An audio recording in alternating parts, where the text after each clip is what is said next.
Okay, to Wednesday the 24th of June 2026.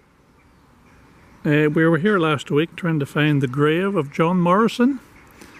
Wasn't successful because, as you can see, there's a lot of graves in this graveyard. I should say this is a graveyard at Tongland, Dumfries and Galloway. There's a lot of graves here, a lot from the 1800s, mid-1800s. The dates are pretty well still possible to read in most of them, but there's a lot of different names on most of these graves, so it was actually remarkably difficult to find them when I was here last week. Since then we've been on a website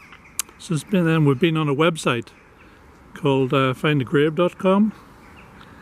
And someone has answered a query we put on it and has identified the grave for us. So we're very thankful to a man called Douglas Swan for doing that. Thank you, Douglas. So this is the grave of John Morrison. He's here with his mother and father, 2 brothers, 3 sisters, and a woman called Janet Melville, who appears to be his niece and his beneficiary and heir. So the grave is, it's actually right here beside the path, and the church is directly behind us here.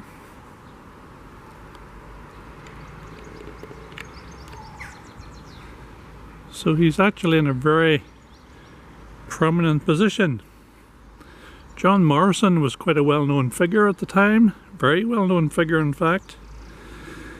Born to tenant farmers, so that is his mother and father, who are listed on the stone here.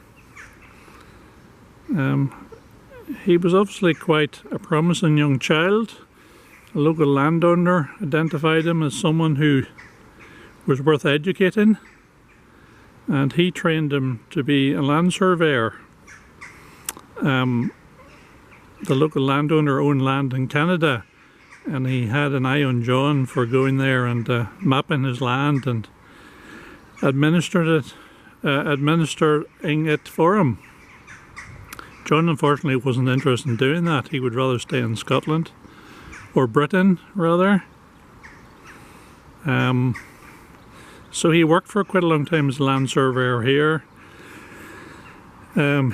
He did work for people like, and he was an engineer as well, so he did work for people like, I've forgotten his name, the man who did bridges, Thomas Telford. He did a lot of work for Thomas Telford. He also did a lot of work for Walter Scott, Sir Walter Scott, surveying his land and doing other jobs for him. And he mixed socially in those circles as well, so he was quite quite a high-profile man at the time. Not everybody got on with him. There are some stories about he had lots of opinions about things. They weren't always taken with a pinch of salt, so he did rub a few people up the wrong way. He was a portrait painter, and he also wrote some poems. The reason why I'm here today is that one of the things he did in his life is that he was in possession of the head of James Clement, the Covenanter martyr. He kept it through his life, and when he died, he was buried with the head of James Clement in his coffin. So below this spot, there's obviously several coffins here, but in one of them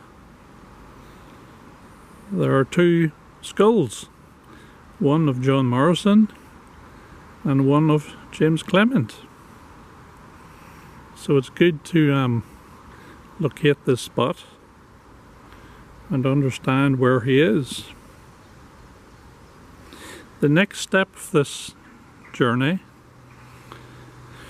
is to try and find a book of poems that John Morrison wrote. It's called The Poems of John Morrison, published in 1832. So when we get a chance, plan to go to the National Library in Edinburgh and see if we can find his books, or his book rather. In one of the poems, he is supposed to have written about the people who killed James Clement, and his words at the time were so strong that certain people threatened to sue him. So it'll be interesting to read that poem and see what it says. So next journey, National Library in Edinburgh. But here today, you can see how sunny a day it is. The graveyard has all been trimmed since the last day I was here, so it's all neat and tidy looking. You see the size of some of these stones, they really are quite spectacular. So this has been a very important local graveyard in his day. And this man is right here at the front. So I guess he has been remembered, and I guess he did have some sort of position in the community locally. Anyway, very happy to find this today, and thank you to Douglas Vaughan for helping us locate this. Thank you.